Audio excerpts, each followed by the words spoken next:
Esperando a la autoridad competente. Podría ser el título de la historia reciente de España. Y si además le añadimos el subtítulo militar, por supuesto, entonces sería ya la del siglo XX en concreto. En fin, no más que los conflictos de siempre. ¿Quién tiene el poder? ¿Cómo se va a repartir en caso de hacerlo? Y por supuesto, ¿quién decide todo esto? A fin de cuentas, como estamos viendo, eso es el 23F. El clímax de una pelea de legitimidades heredada que a su vez deja como legado todo lo que viene después. O dicho de otro modo, el clásico ¿quién manda aquí? Semilla del conocido y tú más de hoy. Fue así entonces y sigue siendo así ahora.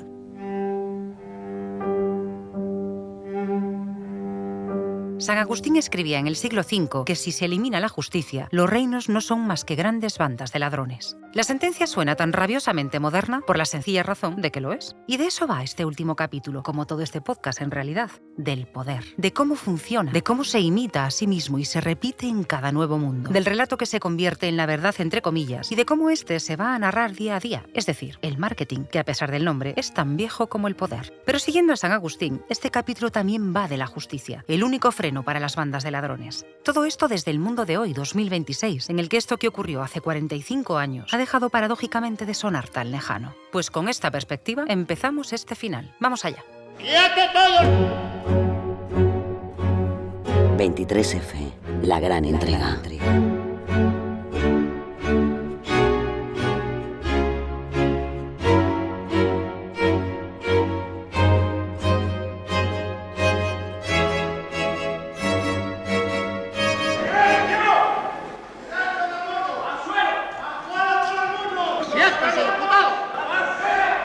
Capítulo 6. ¿Quién manda aquí?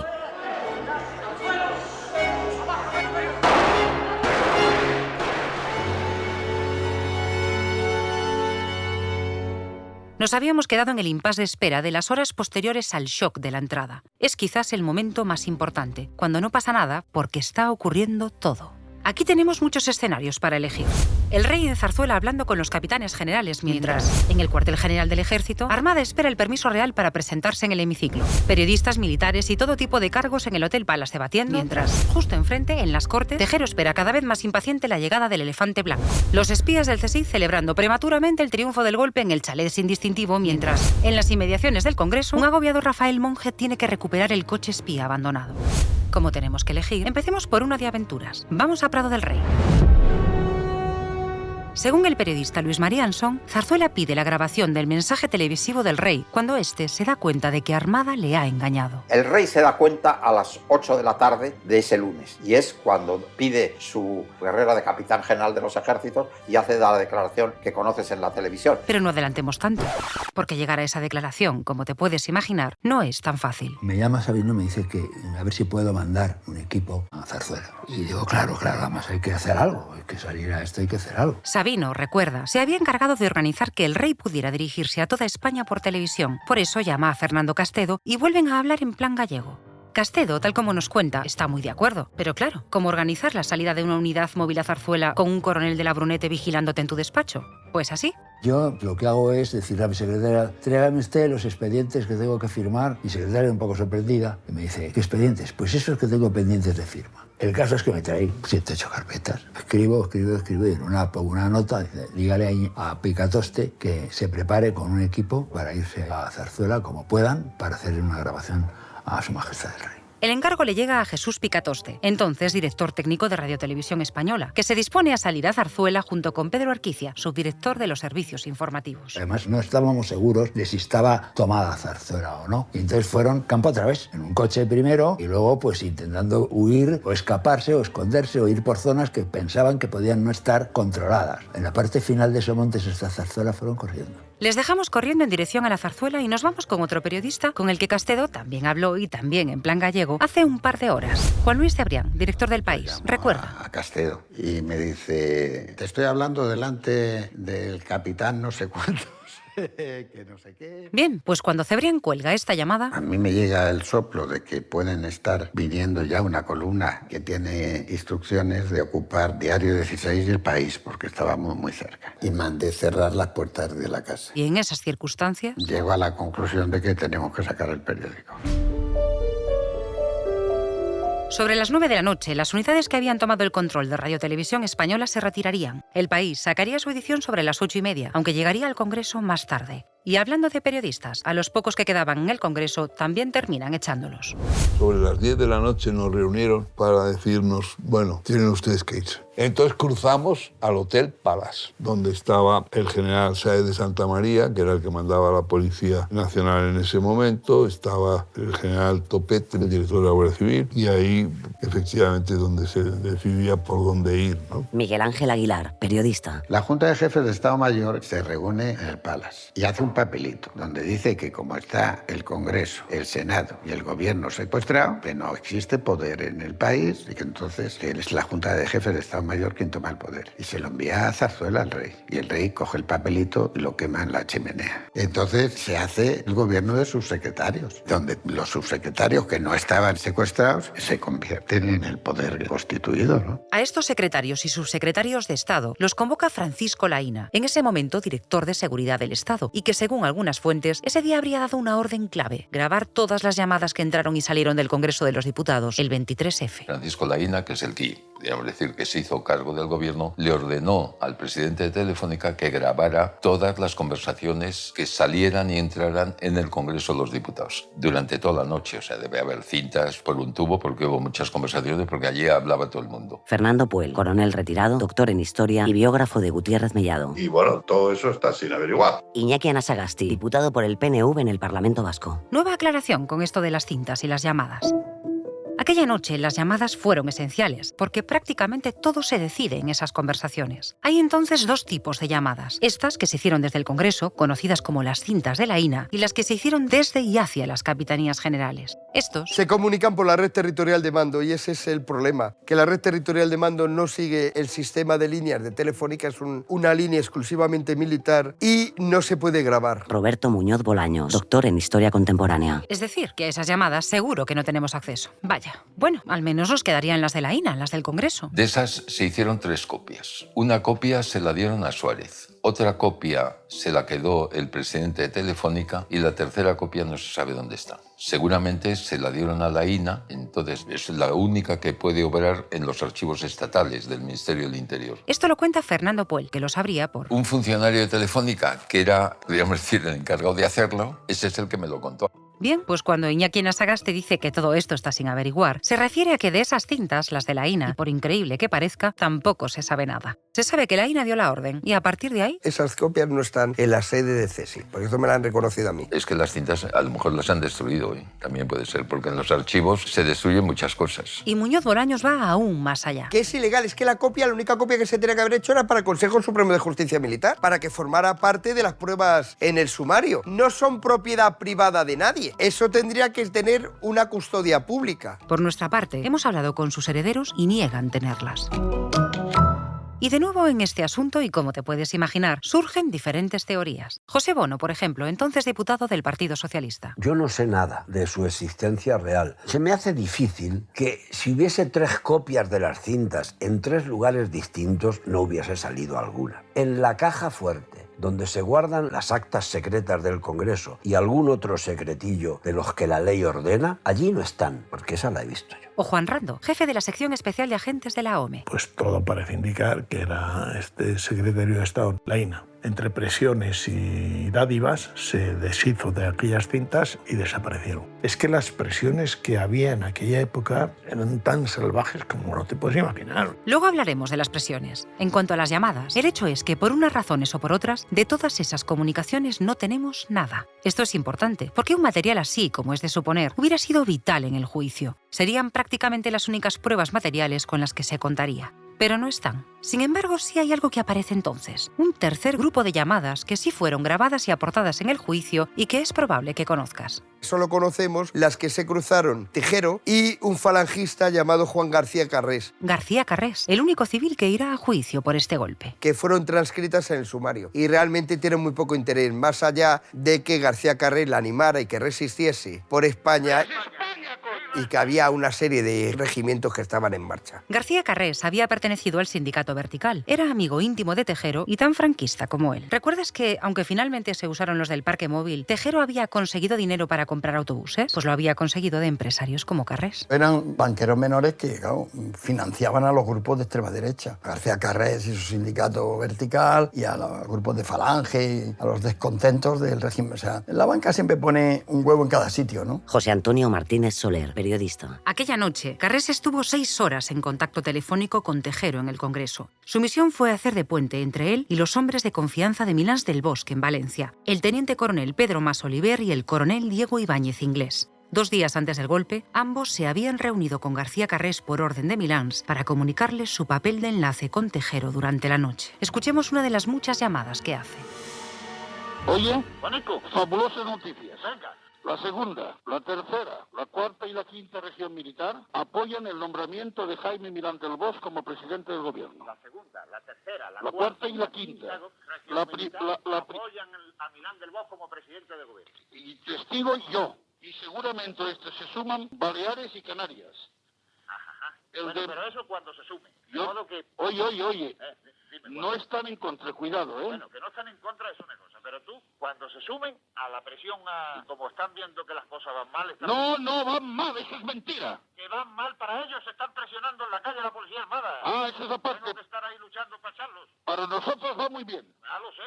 Va bien, mejor dicho, para nosotros no, va bien para España. Exacto. Juan, hasta luego. Un abrazo. Pasan 4 horas y 7 minutos de la hora H. A las 10:30 de la noche, Tejero anuncia estas adhesiones a una hipotética presidencia del gobierno, militar, por supuesto, del general Milans del Bosch. Atención aquí al importante detalle de que no es al general Armada al que las regiones militares dicen sí, sino a Milans del Bosch. Esto es porque Tejero, que por ahora sigue siendo la única cabeza visible de este golpe, aún piensa que todo esto terminará en una junta militar presidida por Milans. Y si lo piensa él, lo piensan todos los que piensan como él. Pero el hecho es que allí no aparece ni el militar prometido ni nadie más que le avale. La estrategia de la espera empieza a agotarse. Y se supone además que hay unidades de la DAC que tienen que llevar al Congreso para relevar a los hombres de Antonio Tejero. Es decir, Antonio Tejero se encargaba, digamos, del asalto y de dar el golpe, pero debía de ser relevado pasadas unas horas. De ahí que en alguna de las intervenciones telefónicas pues quede palpable la incomodidad de Tejero cuando habla con su amigo Juan García Carrés, que no hace más que decirle: tú tranquilo, Antonio, que ya van para allá. Pero esas unidades no terminan nunca de llegar. Carlos Fonseca, periodista de investigación y escritor. El paso de las horas dentro del Congreso no es en balde. Superado el shock inicial, la incertidumbre empieza a asentarse entre los secuestrados y el nerviosismo entre los secuestradores. El momento de mayor pánico fue cuando Tejero sospecha que le pueden cortar la luz desde fuera. Entonces él entra y empieza a arrancar la paja de las sillas, de ponerla encima de una mesa, y entonces dice a los guardias: ocupen las salidas y al primer contacto abran fuego. Entonces es cuando pensamos, si aquí le da por prender esto, se organiza humo en ambiente cerrado, la gente empieza a salir, aquí se organiza la de Dios es Cristo. José Manuel García Margallo, diputado de UCD en la fecha. Conforme pasa el tiempo, va haciéndose evidente tanto dentro como fuera del Congreso que la situación tiene que decantarse. El problema es que ahora todo depende de Armada, que a su vez depende del permiso real para seguir adelante con su plan de reconducción. Pero Sabino, que junto con la reina Sofía algo se huele y que además ya ha hablado con el general Juste de la Brunete, va dándole largas durante la noche. La actuación de Sabino esa noche en la cercanía del rey Juan Carlos fue, desde mi punto de vista, fundamental. De no haber estado Sabino en la zarzuela, ya hubiésemos visto cómo habría acabado aquello. Completamente clave, porque es que en Zarzuela no estaba más que el rey Sabino. Es decir, o sea, no tenían otro tipo de apoyo ni de nada, ¿no? O sea, todo esto era una cuestión entre militares.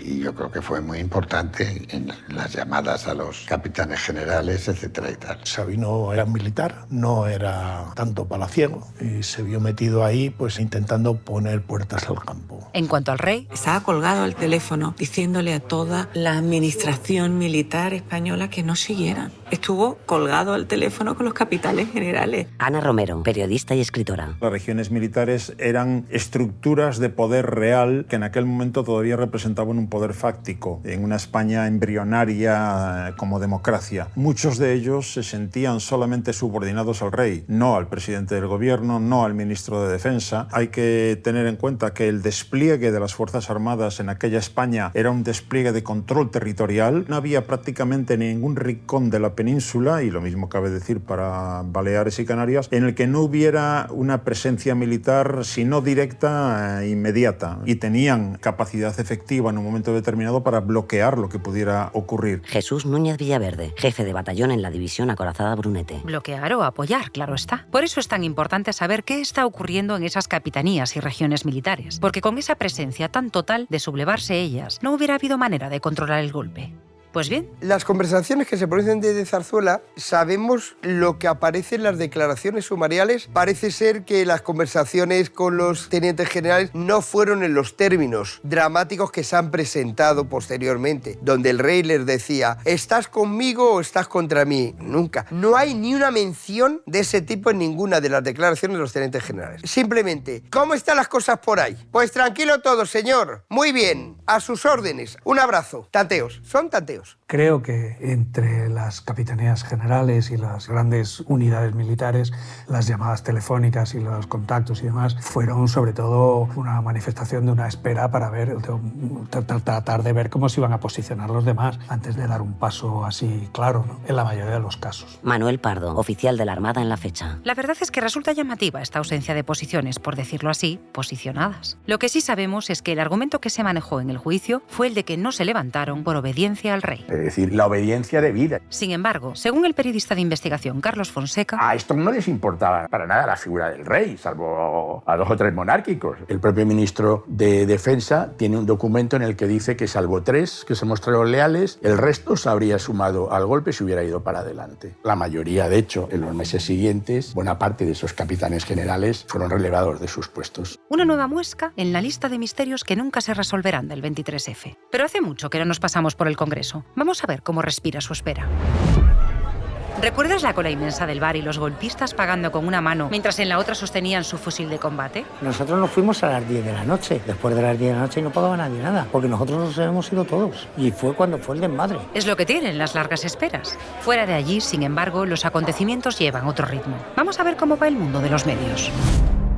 Picatoste y Erquicia han conseguido llegar a Zarzuela. Todo está dispuesto para que el rey grabe su mensaje. Me llamó Jesús Picatoste y me dijo que todo había ido bien, que era lo esperable y lo deseable, lo que iba a salir, y que el rey hizo una grabación y luego la tuvo que repetir. La explicación que me dieron es que el rey en esa primera intervención estaba un poco nervioso. Y si el rey estaba nervioso, podemos imaginar cómo estarían no solo los secuestrados en el Congreso, sino la sociedad al completo, que a estas alturas ya se había enterado de todo. Tanto fuera como dentro, el miedo a que la dictadura volviera se vivió solo a través de la radio. En el hemiciclo, Fernando Abril Martorell, hasta hacía meses vicepresidente del gobierno de Suárez, era el único que tenía un transistor. Un transistor pequeñito, lo tenía ahí escondido, entonces se lo ponía muy bajito, pero en fin, todas las noticias que él podía tener las iba contando a los demás. Cada grupo parlamentario, de una manera natural, como no podíamos estar todos hablando con todos, se designó a una persona del grupo para transmitir cosas a los demás. Pasado el tiempo, empiezan a llegar otras informaciones desde el exterior. El país había salido de rotativas a las 8:30. El general Sáez de Santamaría, a la sazón jefe del Estado Mayor de la Guardia Civil, se encarga de meter algunos ejemplares en el Congreso, porque como era un general de la Guardia Civil, pues todos los que rodeaban el Congreso no sabían si este era de los golpistas o no. Yo voy al baño y un guardia estaba leyendo un periódico. Yo no sabía ni qué periódico era, pero lo cerró para que lo viese. Decía El País con la Constitución. Y yo volví muy contento a la mesa y les dije, el golpe ha fracasado. ¿Y cómo lo sabes? Digo, porque un guardia está leyendo El País y dice El País con la Constitución. José Bono, diputado socialista. Cuando lee la SER, el editorial del País, la gente dice, bueno, el golpe no ha triunfado. La publicación de la portada del País causa revuelo en todos los bandos. Carrés llama a Jaime Milans del Bosque, en Valencia. Jaime, el País acaba de lanzar una edición convocando a las masas para que se echen a la calle para protestar contra esto y te mencionan a ti, ¿eh? Esto tiene que cortarse inmediatamente, porque además la serie está dando toda clase de noticias. Perdona, ¿eh? Un abrazo. Lo único que parece compartir todo el mundo en este momento es que hay que hacer algo. En el cuartel general del Estado Mayor situado en Cibeles, a apenas 500 metros del Congreso, Armada ya no puede más con la presión. Llega un momento en que entonces el propio Armada, instado por oficiales, por su jefe, el general Gabeiras, y por lo que ha pulsado también de sus otros compañeros, estoy dispuesto a ir a resolver esta situación. Es cuando vuelve a hablar otra vez con Zarzuela y es cuando le dice, señor, esto hay que resolverlo y voy a ir al Congreso para resolver esta situación. Y va con toda la autorización y con todos los pronunciamientos. Según esta versión, que Jesús Palacios cuenta que le contó Sabino en varias ocasiones, el rey entonces le contesta. Dice, bueno, oye, ¿pero tú estás seguro de esto, Alfonso? Y le dijo, sí, los socialistas me votan, el evento principal. Entonces le dice, bueno, de acuerdo, pero vas a título particular, personal. Entonces, en su momento, el propio Sabino me dijo, eso era completamente absurdo. Hay una declaración muy interesante de Sabino Fernández Campo que le toma el juez instructor. Sabino cuenta que a las 9 de la noche el rey recibe una llamada de Alfonso Armada. Tras unos minutos hablando con él, le pasa el teléfono a Sabino y en esa conversación Sabino cuenta que Armada le traslada que la situación es peor de lo que puede parecer y que él está dispuesto a sacrificarse, ir al Congreso e incluso a proponerse como presidente de un gobierno de concentración, de salvación nacional. Sabino le consulta al rey y dice muy claramente en su declaración que la orden que da a Armada es que vaya al Congreso, que sea prudente, pero que en cualquier caso la gestión la haga a título personal y sin citar para nada al rey. ¿Qué significa? Bueno, pues blanco y en botella, que Armada acude al Congreso de los Diputados con la autorización del rey. Sin embargo, si leemos la sentencia, Alfonso Armada va al Congreso siguiendo instrucciones del mando militar, es decir, del propio Gabeiras o de la Junta de Jefes de Estado Mayor. Para nada se cita al rey, ni se cita el testimonio. Es decir, en la sentencia el rey queda al margen de esa gestión de Armada. El hecho es que varias horas después del inicio del golpe, Armada por fin consigue su objetivo, el beneplácito del rey para acudir al Congreso a enderezar el golpe de Tejero. Hay más. Hay ese no te voy a decir el nombre, alguien que estaba con Armada, en Estado Mayor. Armada se levanta y dice, me voy al Congreso a hacer gobierno. Y entonces le dice, habrá que prepararte algo, porque algo tendrás que decir. Y él contesta, no, alguien se levantará y lo dirá por mí. Entonces, lo que a mí me cuenta, pero eso no tengo la certidumbre, es que alguien sentado en aquellos escaños se levantaba y proponía que el general Armada hiciese gobierno. Tejero, por su parte, aún no sospecha que su verdadero papel en esta obra está a punto de revelarse. Son las 23:50. Pasan 5 horas y 50 minutos de la hora H.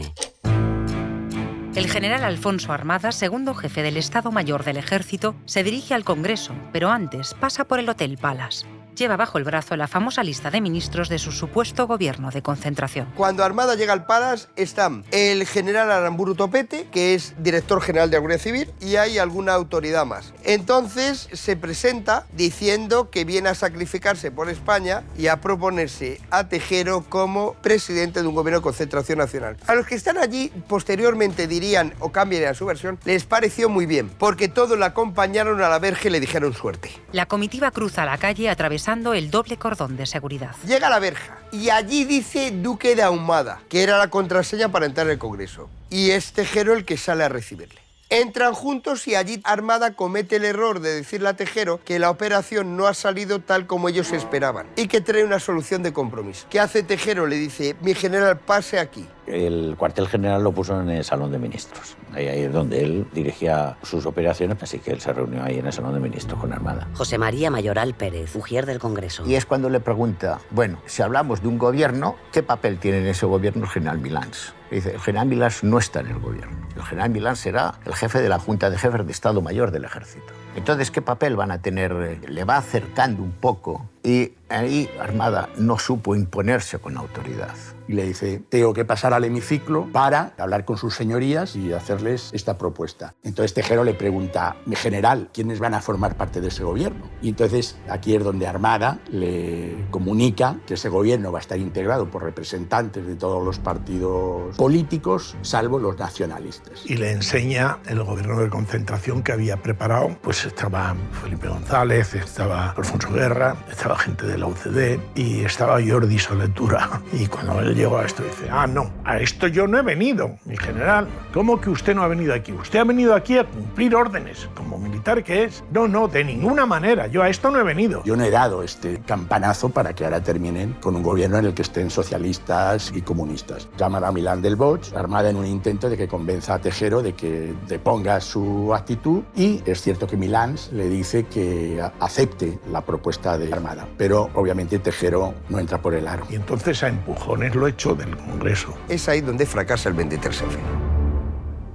Sin embargo, en el sumario del juicio también se siembra un misterio acerca de esta conversación. ¿Qué testimonio tenemos de lo que Armada habla con Tejero en el Congreso de los Diputados? Pues solo tenemos dos versiones, la de las dos personas, y son versiones absolutamente contradictorias. Armada dice que lo que le va a proponer es que le ponen un avión a él y a su familia, de cuantos quieran, para que se vayan del país. Armada le dice que tiene a disposición un avión para él, para todos los capitanes, con todos los medios que requiera, para que durante un tiempo residan en Portugal, en Lisboa, y que pasado ese tiempo volverían con todos los pronunciamientos favorables, no perderían el empleo, no perderían absolutamente nada y ascenderían en la carrera militar. Y Tejero dice que lo que le propone es un gobierno de concentración y que eso no era lo pactado. ¿Quién dice la verdad? Pues uno de los dos, o a lo mejor cada uno cuenta una verdad a medias. Otro detalle que probablemente no llegaremos a conocer nunca. Lo que no sabían ni Tejero ni Armada es que alguien había presenciado su conversación. Carmen Echave era asesora de un miembro de la Cámara y era médica. Ella se ofrece para atender a sus señorías y digamos que se le da facilidad de movimientos. Entonces, lo que ella contó en su día es que ella escucha una conversación entre Armada y Tejero en la que Armada le informa de los integrantes de ese gobierno de concentración. Y ella lo que hace es anotarlo en una agenda. ¿Qué ocurre? Que Carmen Echave termina de curar a la persona enferma y se traslada a su escaño. Y le dice a Juan José Rosón, que era entonces ministro del Interior, le dice, he visto al general Armada hablando con Tejero. Y dice Rosón, menos mal, porque el general Armada viene a salvarnos. Y Carmen Echave le dice, ¿qué dices? Si es el jefe de los golpistas. Y Rosón le dijo, sé muy prudente con todo lo que has oído. Por eso Carmen Echave mantuvo la lista durante 10 años guardada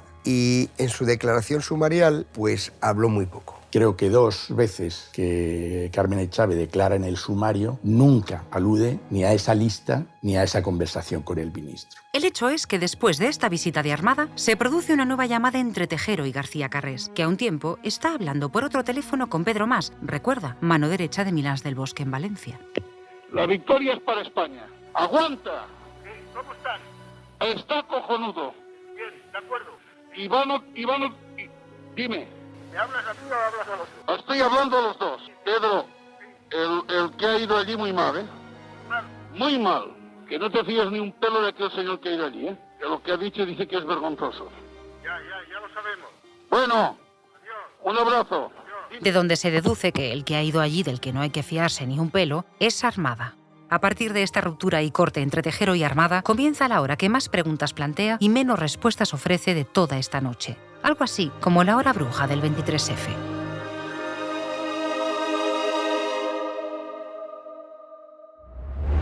Primera cuestión. En el momento en que Armada no llega a un acuerdo con Tejero y Tejero le prohíbe entrar en el hemiciclo, Armada pide permiso para hacer una llamada y la hace. En el juicio se le preguntó a quién le había hecho esa llamada y no dijo a quién. Si hubiera sido una autoridad militar, lo hubiera reconocido, pero no reconoció la llamada.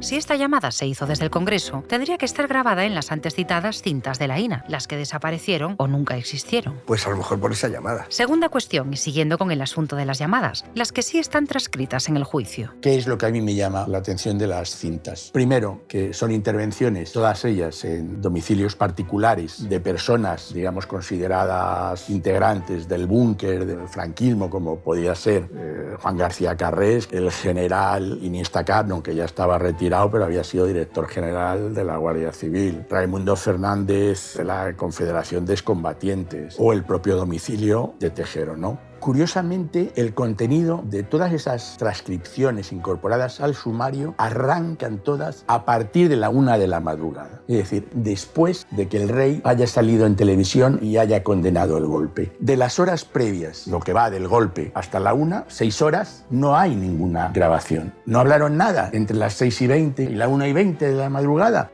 Es difícil de creer. Excepto, como sabemos, las de la casa de García Carrés. El hecho, según Jesús Palacios, es que Armada llama a Zarzuela desde el Palace. Sale completamente indignado por el fracaso, habla con Zarzuela, habla con el rey y le dice: señor, he fracasado. Tejero se ha vuelto loco y está pidiendo una junta militar, un gobierno militar. Es cuando el rey enfurece, entonces es cuando el rey desmonta la operación. Y la llamada que hace, la primera que hace de madrugada al general Milans, es para decirle que retire el bando que había emitido y que retire las unidades que estaban desplegadas en su región militar. Jesús Palacios, periodista de investigación y escritor. Y aquí viene otro misterio. Este es un clásico ya. En este caso, la pregunta se la hace el periodista de investigación Carlos Fonseca. Justo después de que Armada salga del Congreso, se emite por televisión el mensaje grabado del rey en el que el monarca condena la asonada. Es decir, el primer mensaje del rey tiene lugar 7 horas después del asalto al Congreso, que fue a las 6:20 de la tarde. Es decir, que el rey habría estado esperando hasta el último momento a ver si la solución armada salía adelante. Se ha dicho que hubo muchas dificultades para grabarlo, que es cierto que Prado del Rey estuvo tomado por unidades de la división acorazada Brunete, pero no es menos cierto que a las 9 de la noche ya no había nadie en Prado del Rey, esas unidades ya se habían retirado. Y a pesar de eso, pues transcurrieron unas cuantas horas en las que no hubo ningún mensaje oficial. ¿Por qué se retrasó? Por lo que os digo, porque hubo que repetirlo y tardaron en volver. Estaba colgado al teléfono diciéndole a toda la administración militar española que no siguieran, que no lo hicieran. Digamos que a día de hoy, muchos años después, sigue quedando la duda de cuál fue su verdadero papel desde el principio. Lo que sabemos es en qué desembocó. Lo que no sabemos es por qué tardó tantas horas en explicarse. Según Fernando Castedo, director de Radio Televisión Española en la fecha, Picatoste, Urquicia y La Cinta llegaron a Prado del Rey a las 12 de la noche. El mensaje se emite a la 1:14 de la madrugada. Para evitar cualquier posible confusión, confirmo que he ordenado a las autoridades civiles y a la Junta de Jefes de Estado Mayor que tomen todas las medidas necesarias para mantener el orden constitucional dentro de la legalidad vigente. Cualquier medida de carácter militar que en su caso... El mensaje ese fue decisivo, templó absolutamente todo. La gente que se había escondido dejó de esconderse. La gente que había pensado en irse se quedó. Y sin duda ninguna tranquilizó totalmente los ánimos generales de la población, aunque frustrara el deseo de algunos. Era un alivio. La gente, todo que estábamos en casa, pues era un alivio. Hombre, yo lo vi con mucho alivio porque pensaba que el riesgo de un enfrentamiento armado había pasado, se había superado. Sí, yo creo que fue un momento de legitimación absoluta. El mensaje del rey va exclusivamente contra quien ha violado la legalidad constitucional, es decir, contra el teniente coronel Tejero. La lectura de antes y la de ahora es completamente distinta. O sea, con la perspectiva que da el tiempo y las cosas que se han sabido después, pues claro, uno ya se da cuenta de que el rey lo que ha hecho en definitiva, Juan Carlos lo que hizo fue defender su propio cortijo, básicamente, ¿no? Salvarse a sí mismo y salvar la corona. No es el mito del rey, es el mito del rey de los partidos políticos. Porque el rey es el salvador de la democracia porque se enfrenta a un golpe de Estado de la extrema derecha azul en el que evidentemente ningún partido político ha tenido la mínima participación. Entonces, digamos que el rey es el dique, la cabeza de una versión oficial que también evidentemente cubre a los partidos políticos y cubre a la élite empresarial, la élite económica del país. Es oficial. El plan B de la operación armada ha fracasado. Lo primero que ocurrirá en los días siguientes al 23F es lo más esperable. Los presuntos participantes de la solución armada se apresuran a bajarse del barco. Yo creí, por lo que me contó, que iba a tomar el Consejo de Ministros. En lugar de eso, lo que hizo fue, llamó a Tejero, convenció a Tejero y qué tal, lo financió y Tejero entró en el Parlamento. Armada había hecho eso para engañar al rey, porque el rey iba a decir que no a tomar el poder por la violencia. Y el rey, cuando recibe eso, dice, este es un traidor. No volvió a hablar con Armada nunca. Luis María Ansón, entonces director de la agencia F de Noticias. La primera persona que vocaliza esa idea es la reina Sofía, la que le dice al día siguiente del golpe a una persona, nos engañó, Alfonso nos engañó.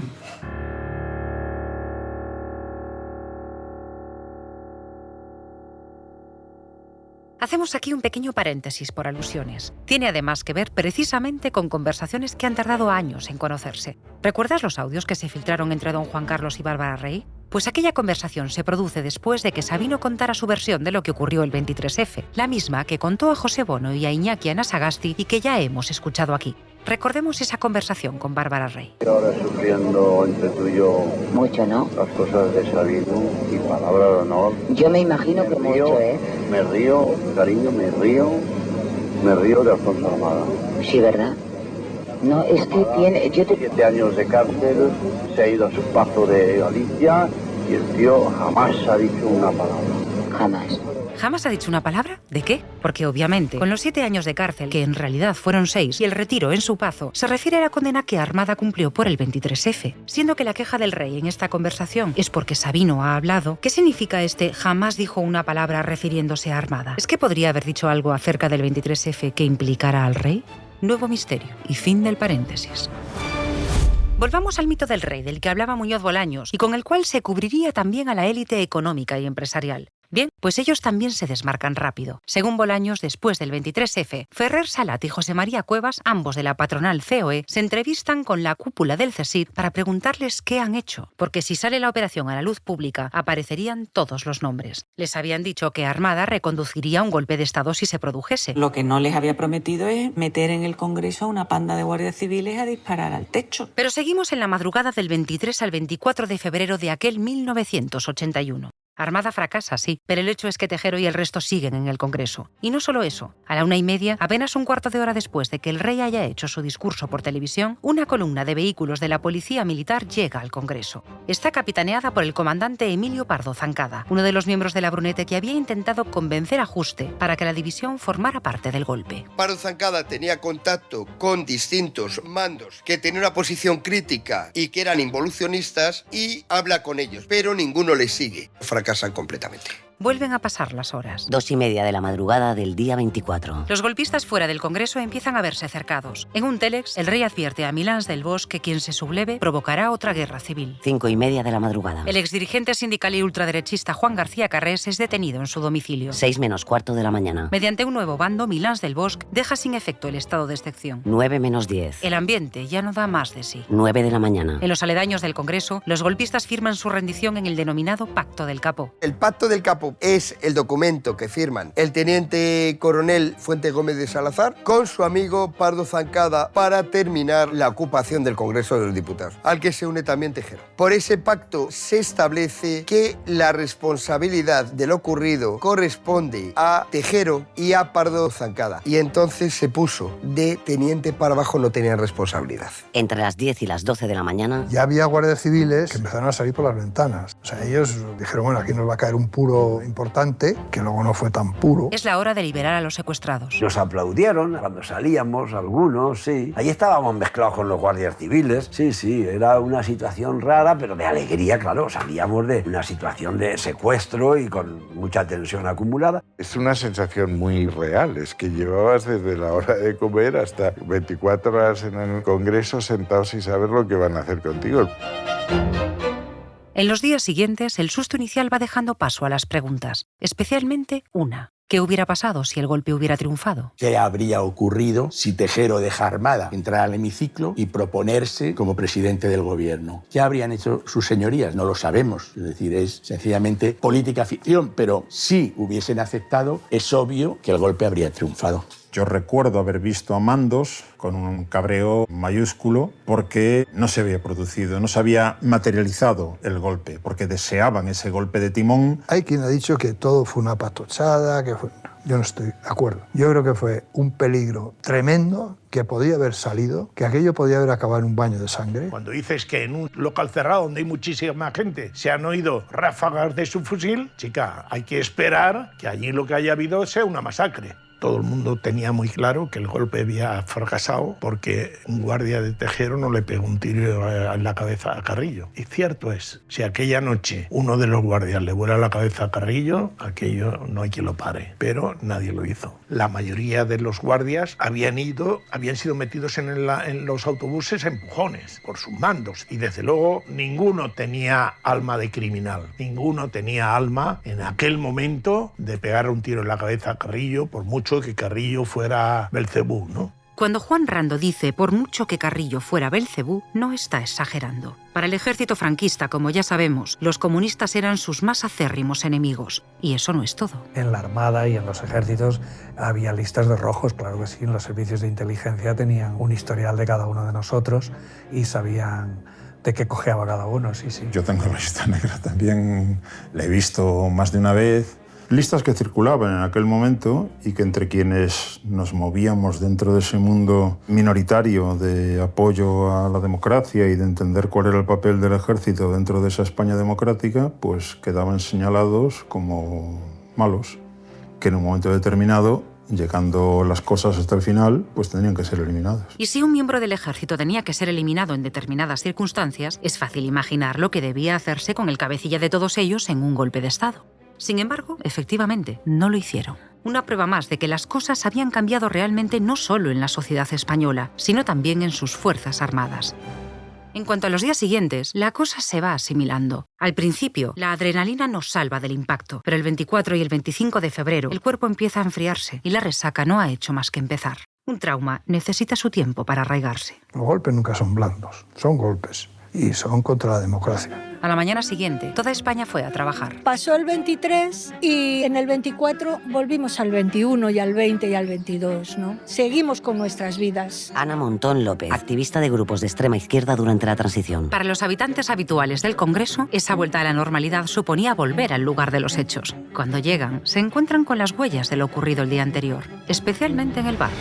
Eso era un desastre. Todo tirado, las botellas de coño tiradas por encima de las mesas, las botellas de leche. Se fumaron todo el tabaco que teníamos, se lo fumaron todo. Botellas de alcohol que consumieron y dejaron en el bar del Congreso, las latas de sardinas que dejaron tiradas encima de las alfombras. Era una desolación entrar aquí. O sea, era una cosa como si hubiera pasado un batallón. Y se llevan las cajas de whisky y de ginebra que había y que estaban todavía ahí. Y no solo eso. José Bono, uno de los encargados de elaborar el acta de lo ocurrido aquella noche, se encuentra además con otra cosa. La caja del bar, pues no quedó con un duro, quedaron monedas, se lo debieron llevar, aunque yo no les acuso. Lo que sí le puedo asegurar es que no había dinero cuando hicimos la revisión, ¿no? En fin, como ya hemos dicho varias veces en este podcast, una buena historia siempre está plagada de buenas metáforas. Pero no todas las consecuencias tienen por qué ser tan arrasadoras. En el mismo Congreso, por ejemplo...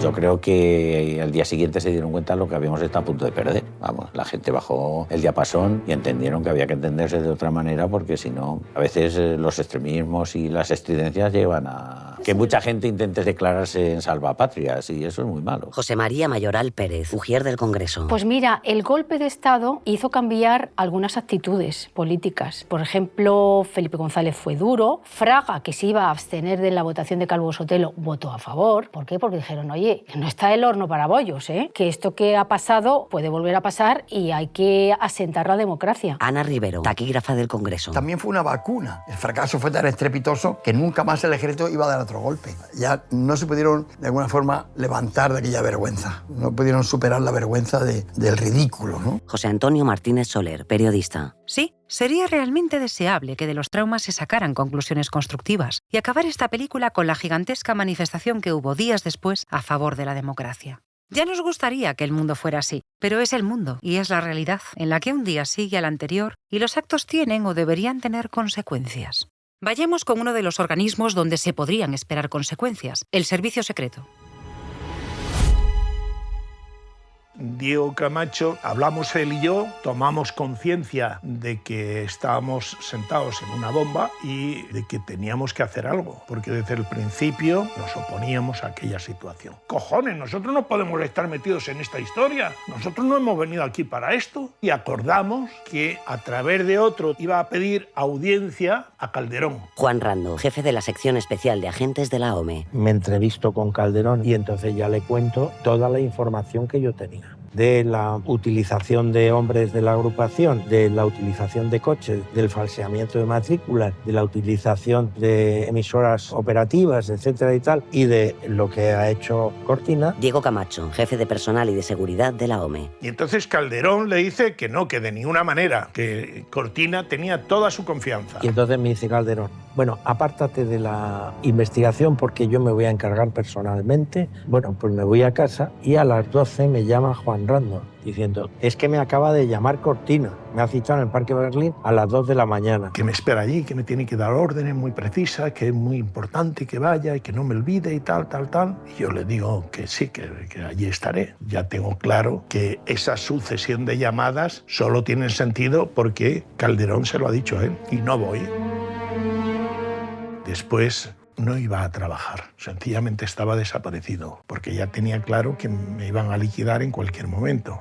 Diego también estaba huido de su casa, entonces un día consiguió hablar conmigo Cortina y me dijo que qué necesitaba yo para vernos. Digo, yo nada, si usted quiere que desayunemos en un lugar público y concurrido, pues yo estaré en ese desayuno. Y fui. Me dijo que yo tenía un porvenir brillantísimo, que él estaba en condiciones de asegurarme que me iba a hacer millonario y que además iba a tener los mejores destinos en los que yo pudiera pensar. A cambio de que yo tenía que ser discreto, porque claro, hay muchos intereses al más alto nivel y tal implicados en esta historia. Promesas que además estaba dispuesto a cumplir, sin lugar a dudas. O sea, lo de los 65 millones de la Corina se habrían quedado cortos. En este mundo es muy claro, ¿no? O se te paga o se te mata, ¿no? Fernando Rueda, periodista de investigación y escritor. Y entonces a partir de ese momento empiezan a surgir una serie de ofertas y por otro lado de amenazas por gente interpuesta. A mí en ese plazo de tiempo me aparecen en varias ocasiones un pájaro muerto en el coche, en la parte del techo, cuando yo lo tengo aparcado en un garaje. Bueno, finalmente yo mantengo una reunión con Calderón. Me dice lo de siempre, que yo soy una persona muy válida, muy inteligente, que hay que olvidarlo todo, tal. Bueno, me ofrece la jefatura de operaciones. Entonces yo le digo, mi teniente coronel, me da la sensación de que estás intentando comprar mi silencio y mi obligación es el que se abra una información de carácter no judicial. Entonces me levanto y digo, ya no tenemos nada más que hablar y me voy. Diego Camacho denuncia los hechos junto con otros 3 agentes a través de la cadena de mando interna del servicio. El capitán Carlos Guerrero Carranza, el capitán Rubio y el brigada Juan Rando. Una vez presentada esta denuncia, se pone en marcha la investigación interna. Para que te hagas una idea, el golpe tiene lugar el 23 de febrero y el informe Jáudenes se abre el 30 de marzo, cuando tenía que haberse abierto inmediatamente. El informe Jáudenes es una auditoría sobre las relaciones que pudieron tener agentes del servicio secreto con el golpe de Estado. Con objeto que una vez terminada esa información, pues se le pase a las defensas, al fiscal y al juez del juicio de campamento que va a tener lugar más tarde. Se conoció como el informe Jáudenes por el nombre de la persona que se encargó de él. Carlos Fonseca, periodista y escritor. La persona era Juan Jáudenes Soriano, teniente coronel y jefe de la División de Interior del CSIC. Esto cuenta el propio Diego Camacho sobre la investigación. Nos convoca Jáudenes alrededor de 12 personas o por ahí. Estaba pues la gente que había participado en la conducción de los autobuses, los jefes directos como era Cortina y García Almenta y después los oficiales que habíamos denunciado los hechos. Entonces, Jáudenes recibe a la gente. Obviamente, el asunto más importante a investigar es el de los coches SEAT que presuntamente guiaron a los autobuses al Congreso. ¿Cómo justifica el CSIC la presencia de estos vehículos en la zona en aquellos momentos? Pues diciendo que estaban haciendo seguimientos dentro de una operación de vigilancia que tenían en marcha, por supuesto, sin ninguna relación. Aunque nadie pide ningún dato más sobre esa operación de vigilancia, ni se investiga en el proceso posterior.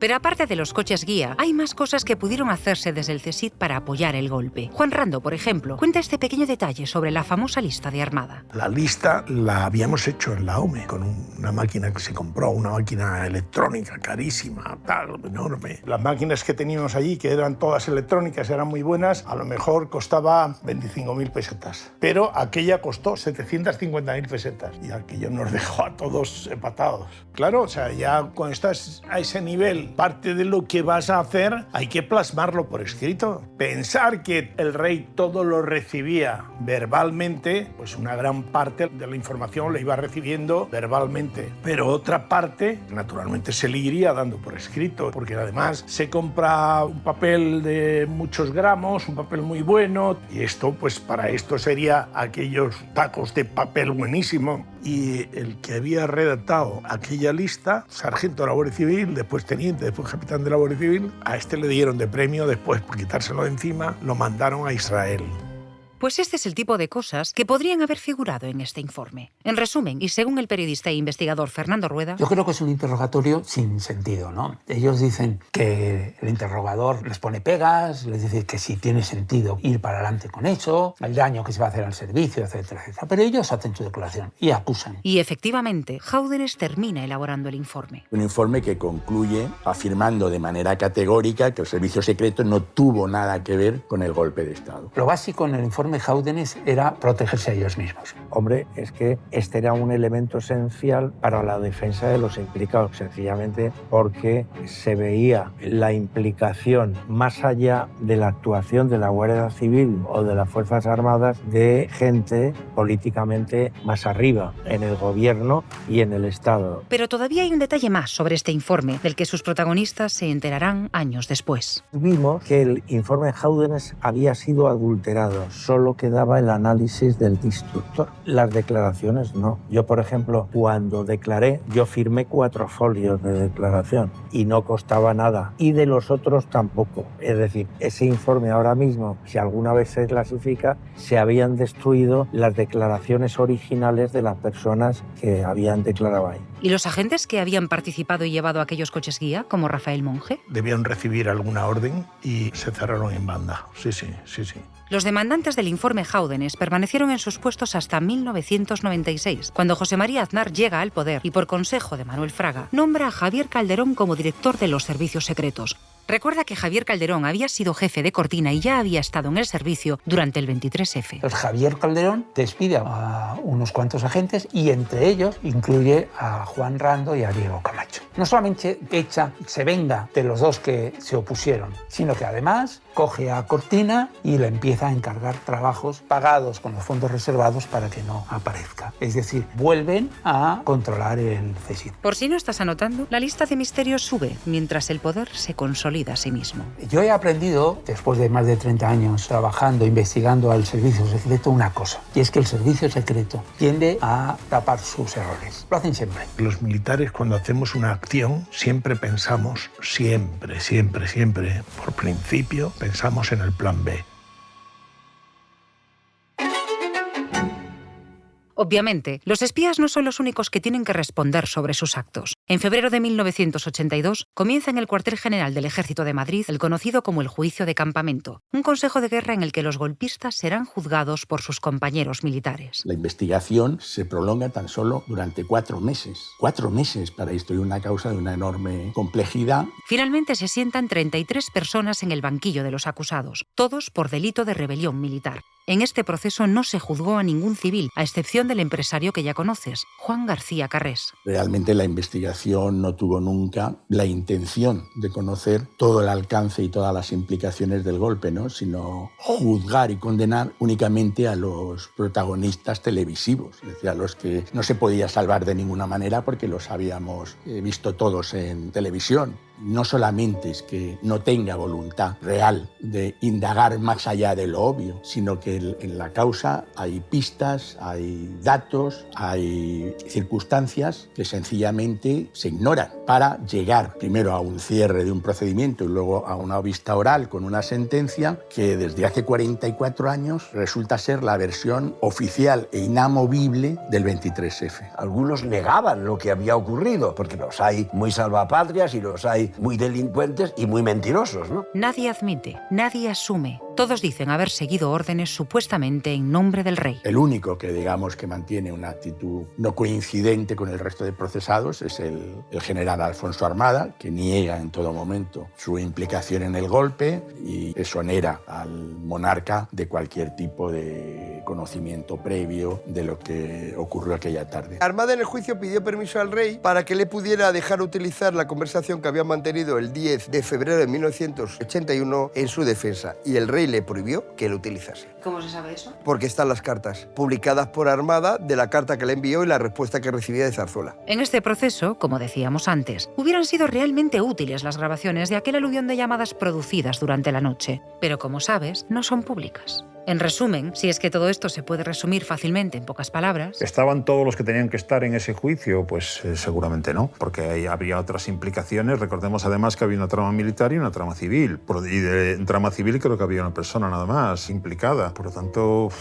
¿Y con eso ya estaba todo? Creo que no. Jesús Núñez Villaverde, jefe de compañía en la división acorazada Brunete. Yo intuyo que hay instituciones y personas que de conocerse la verdad no resultarían muy bien paradas. El Consejo Supremo de Justicia Militar condenó al general Jaime Milans del Bosch y al teniente coronel Antonio Tejero a la pena máxima de 30 años de prisión por un delito de rebelión militar.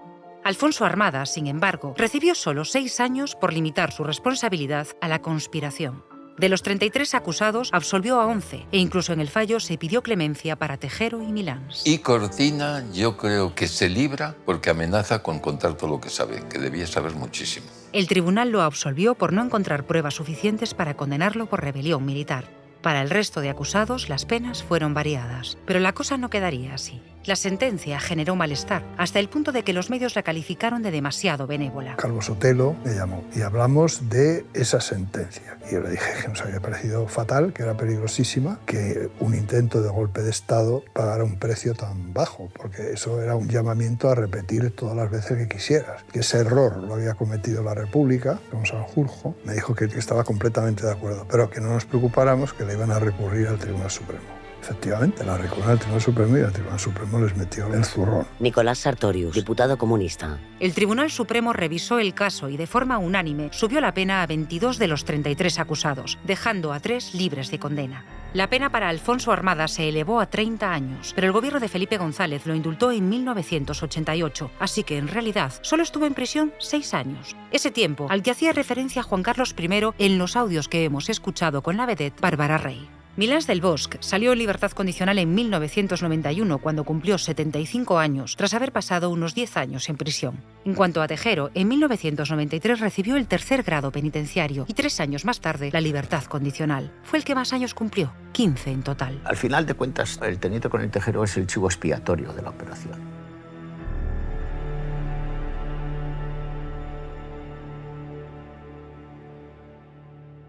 El caso es que, entre relatos y versiones, el 23F se ha ido convirtiendo con el tiempo en una historia que parece resumirse en un señor gritando y pegando tiros en el Congreso. Casi una anécdota gamberra de la que, en realidad, la población española, tanto de entonces como de ahora, conocemos demasiado poco. Pero, ¿a quién beneficia este relato? ¿Quién lo ha convertido en una frivolidad? En el golpe de Estado, la versión que impera aún hoy día es que fue una acción aislada protagonizada por un grupo de militares nostálgicos del franquismo que fracasó por la actuación decidida del rey y por la lealtad del ejército a la Constitución. Al final ni hay trama civil, no hay nada. Es que no hay más versión del golpe. No hay meandros, no hay financiación, no hay apoyo ni intervención de grupos, digamos, de ultraderecha. El CSI, el Servicio Secreto Militar, no se entera de una intentona golpista y esas cosas no se han cuestionado. O si se han cuestionado de una manera muy suave, muy sutil. Y yo creo que ni lo uno ni lo otro es cierto. Y al final, por no abrir de nuevo la herida, lo que hacemos es taparla, con lo que lo único que conseguimos, paradójicamente, es que nunca se cure. ¡Dictadura no! ¡Democracia sí! ¡Dictadura no! Y ahora sí que vamos a acabar esta historia de película con la gigantesca y emocionante manifestación que tuvo lugar apenas unos días después del 23F. En esos pocos días, la práctica mayoría de la sociedad asimiló y eligió. Vemos que la sociedad española pues, ha reaccionado con una actitud de gran firmeza, la manifestación en la calle. Impresionante para salvar la democracia. Que yo creo que ha sido la manifestación mayor que he visto en la ciudad de Madrid nunca. Pues como una manifestación de gozo, de contento de la gente explorando.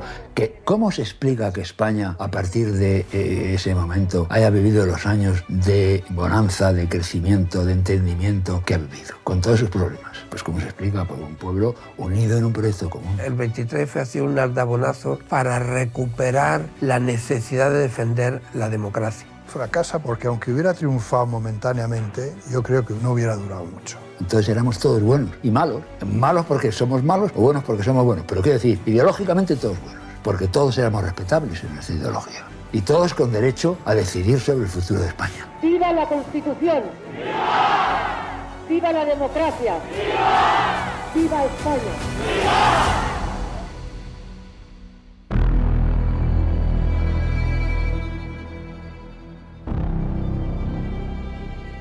Escribir sobre el 23F 45 años después implica obviamente que durante este tiempo nuestra cabeza ha estado viviendo en dos Españas a la vez, la de hoy y la de hace 45 años. Para nosotras este ha sido un proceso complejo, también sorprendente y revelador. Al fin y al cabo, mirar atrás desde otro lugar siempre tiene algo de viaje iniciático y por tanto de descubrimiento, el legado que podemos aprender, las similitudes evidentes con el momento de hoy. Tú sacarás tus propias conclusiones, pero si nos preguntas qué sacamos cada una de nosotras del 23F, yo, Conchi Cejudo, diría que mirar hacia atrás para comprender los huecos que deja nuestra historia, darles contexto y perspectiva, es clave para entender quiénes somos y decidir quiénes queremos ser. Y yo, Mona León Siminiani, diría que por mucho que unos pocos quieran, lo único que ha prevalecido siempre a la larga, hasta en los tiempos más oscuros, ha sido lo que han querido todos. Es decir, que hay esperanza. Queremos decir que este podcast es también un homenaje a toda esa generación conocida como la generación silenciosa. Una ciudadanía que, habiéndose criado en una dictadura real, un sistema del miedo, terminó posibilitando el mundo de derechos, conquistas y libertades de hoy. Y como nuestra labor en este podcast ha sido dar voz a esa generación, creemos que el mejor homenaje que podemos hacerles es dejar que hagan ellos la conclusión. Entre otras cosas, porque la van a hacer mucho mejor que nosotras. Si tú le tuvieras que contar a un joven de 15, 20, 25 qué fue el 23F, ¿qué le dirías? Bueno, yo le diría que la democracia, que es la que teníamos, nunca está asegurada, nunca. Y que por lo tanto hay que cuidarla, hay que abonarla, hay que regarla, hay que defenderla, porque siempre hay enemigos de la democracia que quieren acabar con ella, de una manera o de otra. Esa es la gran lección del 23F. Y hoy en día, pues todavía hay quien no cree en esa democracia y que si no quiere acabar con ella, como se acabó el 23F, hay muchas maneras hoy de acabar con ella o jibarizarla sin necesidad de dar un golpe militar, ¿no? El riesgo que tenemos hoy es ese. Pues Nicolás, muchísimas gracias. Pues nada, a ti. Ha sido un placer elaborar este podcast e imaginarte al otro lado. Hasta pronto.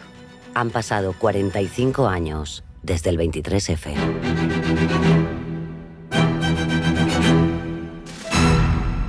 ¡Quieto todo! 23F, la gran intriga. Capítulo 6. ¿Quién manda aquí? Este podcast es una producción de The Voice Village para Movistar Plus. Dirección, Conchi Cejudo y Mona León Siminiani. Investigación, narración y entrevistas, Conchi Cejudo. Guión, dirección artística y diseño sonoro, Mona León Siminiani. Montaje de diálogos, Jonathan Herber. Limpieza de diálogos, Pablo de Diego. Grabación, Mateo Garri Winogrand. Producción ejecutiva de The Voice Village, Ricardo Villa. Responsable de desarrollo editorial en Movistar Plus, Miriam Lagoa.